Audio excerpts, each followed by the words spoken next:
Okey, Assalamualaikum warahmatullahi wabarakatuh. Salam sejahtera, selamat bertemu kembali dengan saya, Cikgu Khairul. Okey, apa khabar kamu hari ni? Okey, hari ni pelajaran kita secara uh, PTPR offline lah. Jadi saya ambil inisiatif untuk buat sedikit rakaman pembelajaran. Okey, minggu lepas kita dah belajar tentang kemahiran proses sains Jadi sepatutnya kita sambung lagi sebahagian daripada KPS yang 12. Sebab minggu lepas saya hanya maklumkan kamu dah belajar 6, saya tambah lagi 3.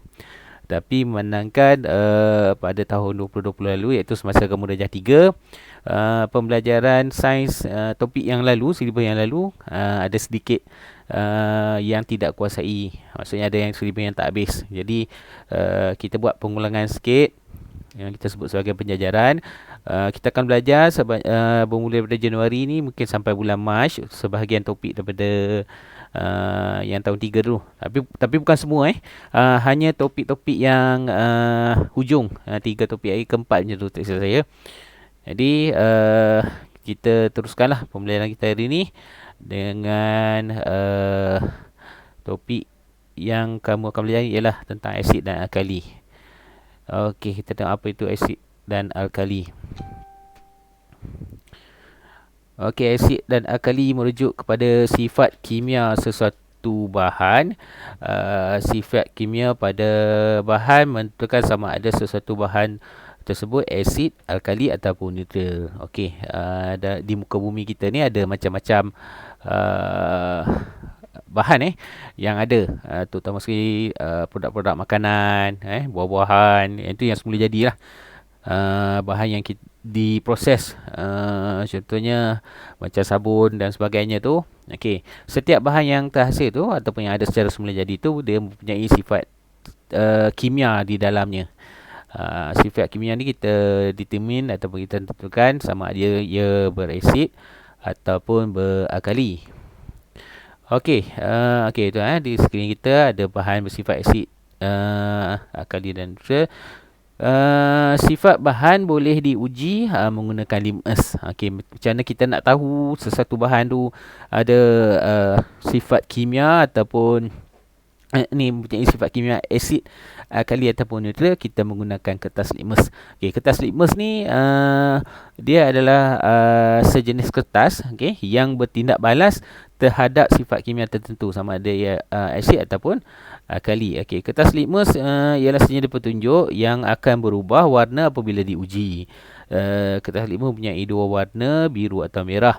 Okey, selain kertas litmus, kita juga boleh menguji sifat sesuatu bahan melalui deria rasa dan sentuhan. Namun ia bukanlah petunjuk spesifik.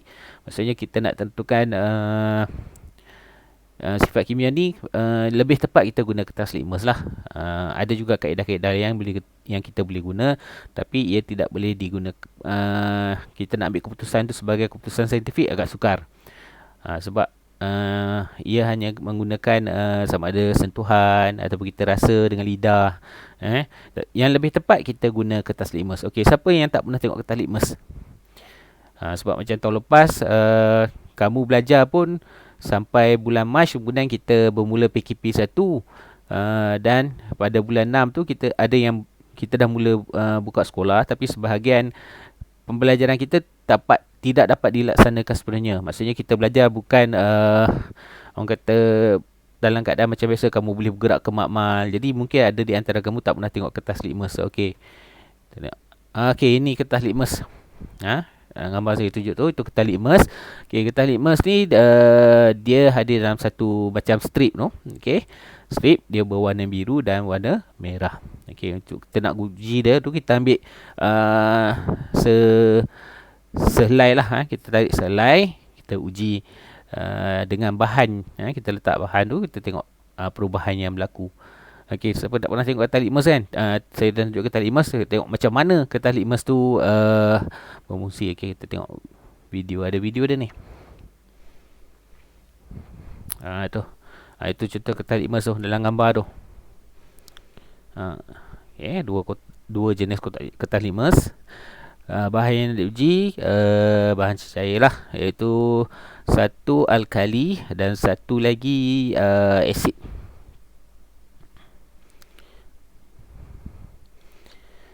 Okey, sekarang ni dia nak uji menggunakan kertas litmus biru. Okey, itu kertas litmus biru yang saya tunjuk tu. Dia macam sejenis kertas.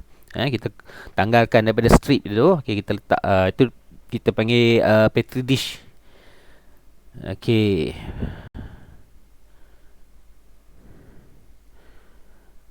Tengok video tu macam mana. Okay, kita tengok apa yang berlaku bila dia letakkan bahan tu pada kertas litmus tu. Okey, apa yang berlaku? Tu dia. Kertas litmus tu asalnya warna biru bertukar menjadi warna apa? Okey, warna merah. Okey.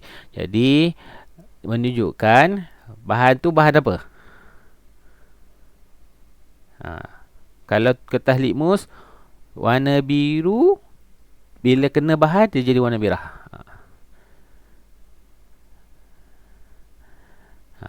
Kita tengok pula lagi satu. Sekarang tadi dia guna warna biru kan? Sekarang dia guna kertas warna merah.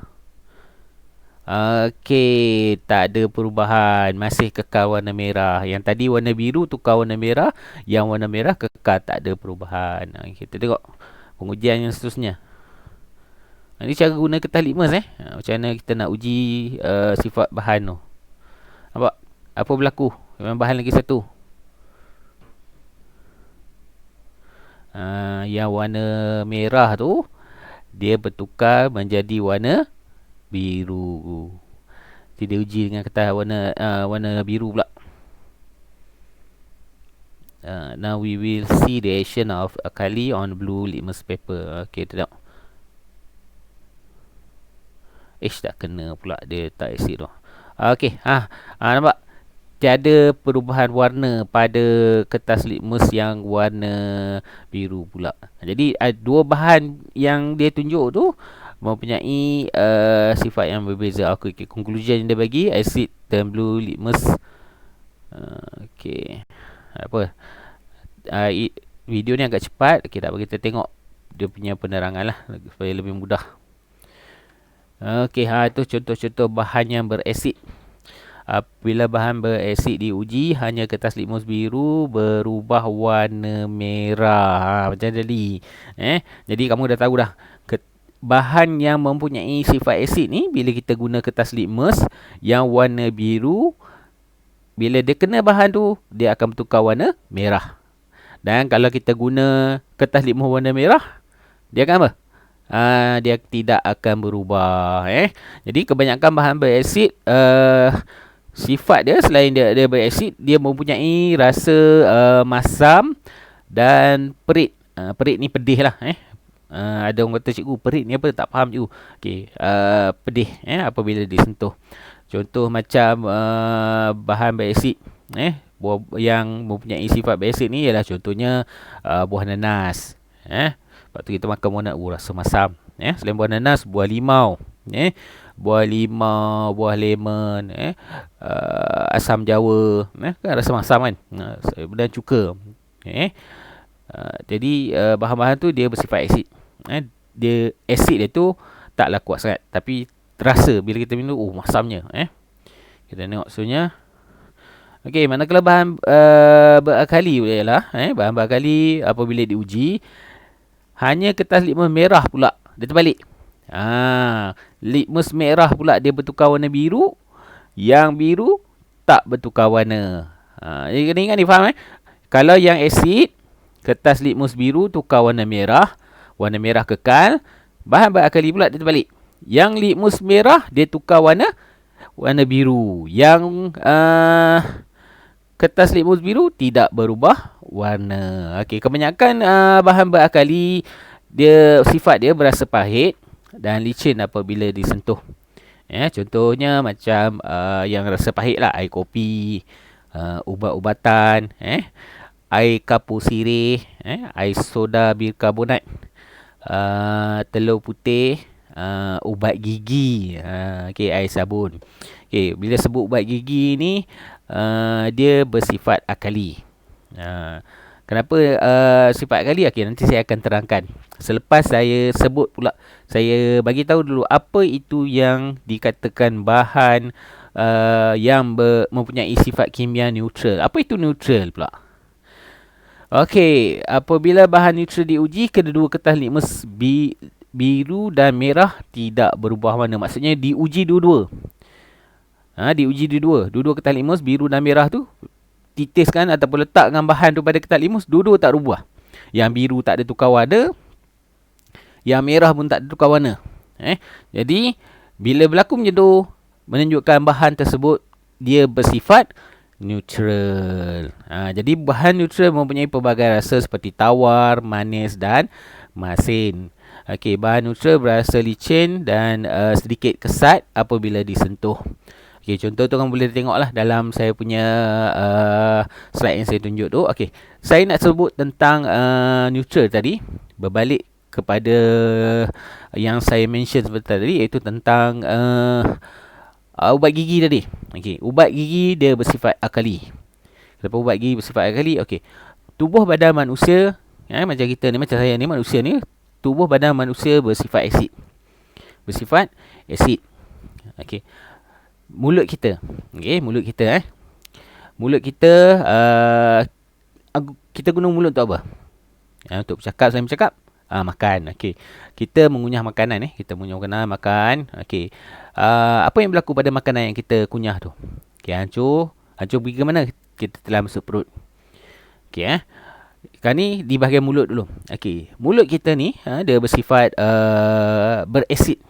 Berasid. Sebab tu kalau kata kita tak gosok gigi ataupun kita jarang gosok gigi, gigi kita akan cepat rosak. Gigi kita akan terhakis, keris, disebabkan mulut kita tu dah bercampur dengan sisa makanan tu. Jadi dia menambah lagi kan keasidan mulut tu. Jadi ubat gigi tu sifat dia alkali. Okey, bila alkali bercampur dengan asid, dia merubah sifat daripada kedua-dua bahan tu, sama ada dia berasid atau beralkali, menjadi neutral secara semula jadi. Sebab tu kita guna ubat gigi yang beralkali. Fungsi alkali tu ialah nak meneutralkan asid yang ada dalam mulut secara semula jadi. Okey, asid juga terdapat dalam perut manusia. Kalau kamu nak tahu, asid terdapat dalam perut manusia. Sebab tu manusia makanan yang kita makan, contoh kita makan nasi ke apa, makanan tu once sampai dalam perut, makanan tu kan apa? Makanan akan terurai, dihancurkan. Di mana? Di dalam perut. Sebab dalam perut kita ni, dalam kandungan perut kita tu ada asid. Jadi fungsi asid ialah menguraikan makanan yang telah dikunyah tadi, dia uraikan lagi. Jadi sifat manusia tu berasid. Sebab tu kadang-kadang bila kita tambah bulan puasa lah, bulan puasa ataupun contoh kamu kat sekolah, kamu tak suka makan, kadang malas lah nak makan, tak suka pergi kantin lah apa, Okey, kita akan rasa seketika sesekali, kita akan rasa seperti sakit perut, pedih perut. Bukan sakit perut nak buang air, tak, sakit perut yang menyucuk tu. Okey, ini adalah kerana kandungan asid di dalam perut tu terlalu berasid. Sebab tu kita akan rasa kena gastrik, terutama sekali bulan puasa. Sebab kita bulan puasa kita makan waktu bila? Kita makan hanya pada waktu sahur. Jadi waktu siang kita tak makan. Jadi makanan yang kita makan waktu sahur tu jadi sedang diproses. Semasa dalam proses tu, lebihan asid tu dah banyak. Sebab tu kadang-kadang orang yang tak tahan, dia akan mengalami gastrik, sakit perut. Jadi macam mana kita nak meneutralkan asid yang ada dalam perut tu? Telan ubat gigi. Tak ada kita tak telan ubat gigi. Ubat gigi hanya kegunaan di bahagian mulut. Lepas kita gosok gigi, kita buang, kita tak telan. Jadi kita biasanya kita minum susu lah. Sebab susu sifat dia neutral. Okey, selain itu kita ambil ubat-ubatan, contohnya macam ubat gastrik ataupun Gaviscon. Okey, kalau kamu rasa Gaviscon tu ataupun ubat gastrik tu, kita akan rasa apa? Kita akan rasa sedikit macam pahit. Sebab sifat ubat tu ialah dia beralkali. Bila dia masuk dalam perut, dia akan bercampur dengan asid dalam perut kita tu, dan dia akan menjadi neutral secara semula jadi. Jadi ada dulu murid tanya, cikgu, asid ni kan bahaya cikgu. Saya tanya macam mana kamu tahu asid ni bahaya? Sebab saya ada tengok dia kata dekat YouTube orang yang terkena asid. Bila kena asid ni apa? Dia ibarat macam kena air panas, kena minyak panas tu, tangan melucu, koyak kulit ni. Ya, asid memang berbahaya. Asid memang berbahaya. Dia boleh menghakis. Tapi asid yang ada dekat dalam tu perut kita ni, okey, asid yang dalam perut kita tu sama macam asid tu. Ia adalah asid hidroklorik yang sangat tinggi ketupatannya. Tapi kenapa perut kita tidak melecur? Okey, kenapa perut kita tidak melecur? Okey, itu adalah kerana kuasa Allah. Kuasa Allah menjadikan perut kita ni sangat istimewa dapat menahan kekuatan asid. Jadi itulah fungsi asid, dia menguraikan makanan, dia dan dia sifat menghakis. Jadi itu adalah sifat bahan. Okey, seterusnya. Okey, selain getah litmus, kita juga boleh menguji sifat asid ataupun alkali sesuatu bahan menggunakan bahan lain sebagai penunjuk seperti kertas pH. Kalau tak ada kertas litmus, kita boleh guna kertas pH lah. Okey, kertas pH biasanya kita nak menguji kekuatan ataupun ketumpatan sifat bahan tu, sama ada dia beralkali ataupun berasid. Okey, sifat pH dia kira ikut angka 1, 2, 3, 4, 5, 6, 7, 8 sampai 9 tak silap saya. Okey, sampai 9 ke 10 minum. Okey, 7. Kamu kena ingat nombor 7. 7 adalah sifat neutral. Kalau kita ambil kertas pH, kita rendam dalam air masak ataupun air suam. Okey, kita rendam, kita tengok dia menunjukkan warna 7. Indikator dia tu, kertas pH ni dia berwarna sebenarnya. Dia sama macam kertas litmus tapi dia menghasilkan warna. Kertas pH ni dia menghasilkan warna. Saya nanti saya tunjuk video dia lah. Untuk topik akan datang saya akan tunjuk macam mana penggunaan kertas pH. Okey, kertas pH ni dia digunakan untuk menguji kekuatan asid. Semakin rendah, contoh pada nombor 7, 6, 5, 4, 3, 2, 1. Maksudnya 1 tu tak silap saya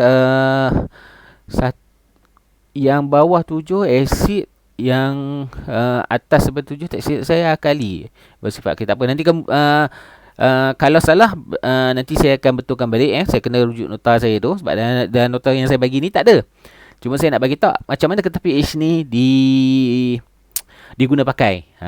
Biasanya kita nak uji biasa orang yang menggunakan kertas pH ni pada bahagian alat kosmetik, alat-alat perhiasan wanita tu, dia nak ni, sebab kalau terlalu berakali akan mendatangkan mungkin kerangsaan dan sebagainya. Jadi dia gunakan kertas pH dengan uji, ni sifat dia terlalu berakali. Yang ni pula bila uji, ni terlalu berasid. Neutral pula, tak ada apa-apa pula. Jadi kita guna kertas pH. Okay, selain tu guna ekstrak kunyit. Pernah ekstrak kunyit? Apa dia ekstrak kunyit? Tak tahu? Siapa yang tahu? Okey, ekstrak kunyit ni, sebut kunyit lah. Sebut kunyit. Sebut kunyit yang kamu apa ni? Yang mak kamu duk masak goreng ikan, goreng ayam tu lah. Itulah. Sebut kunyit tu. Ekstrak tu maksudnya kita ambil pati dia. Ekstrak tu maksud dia pati. Ekstrak kunyit. Selain kita guna ekstrak kunyit, kita gunakan ekstrak kubis ungu. Pernah tengok kubis ungu Kalau kamu pergi NSK ataupun pergi ke Giant, kamu tengok kubis ungu tu. Okey. Sebenarnya boleh juga kita gunakan ekstrak bunga raya. Bunga raya tu yang ada dekat sekolah ataupun mak kamu tanam dekat halaman rumah tu. Okey, bunga raya tu boleh digunakan untuk kita menguji sifat bahan, sama ada ia berasid ataupun beralkali. Jadi ini adalah contoh 4 bahan yang kita boleh guna kalau tak ada getah litmus.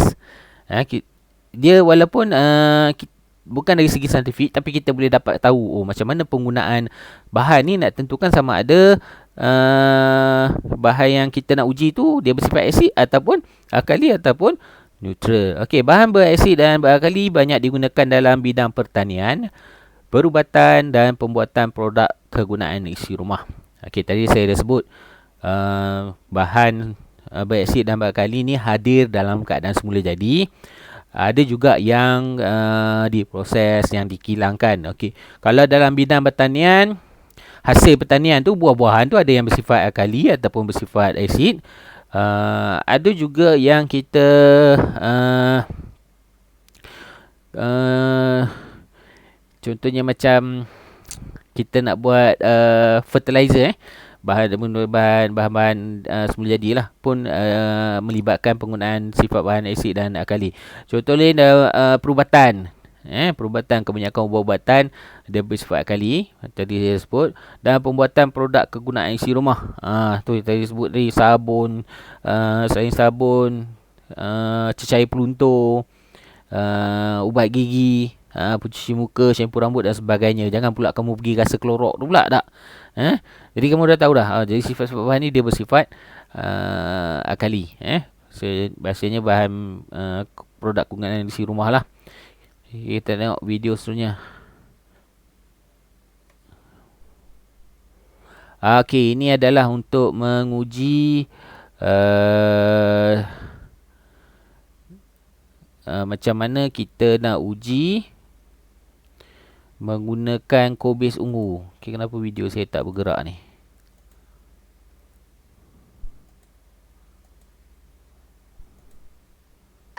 Assalamualaikum dan salam sejahtera cikgu dan kawan-kawan. Hari ini saya akan membuat eksperimen yang bertajuk asid dan alkali. Okey, jom kita lakukan. Sebelum kita lakukan, saya akan memperkenalkan air yang di depan saya ini. Ini segelas air lemon, segelas air cuka, segelas air mineral, segelas air sabun dan segelas air natrium bikarbonat. Okey. Sekarang ini saya akan gunakan air kobis ungu untuk masukkan dalam setiap gelas. Saya akan masukkan 2 sudu.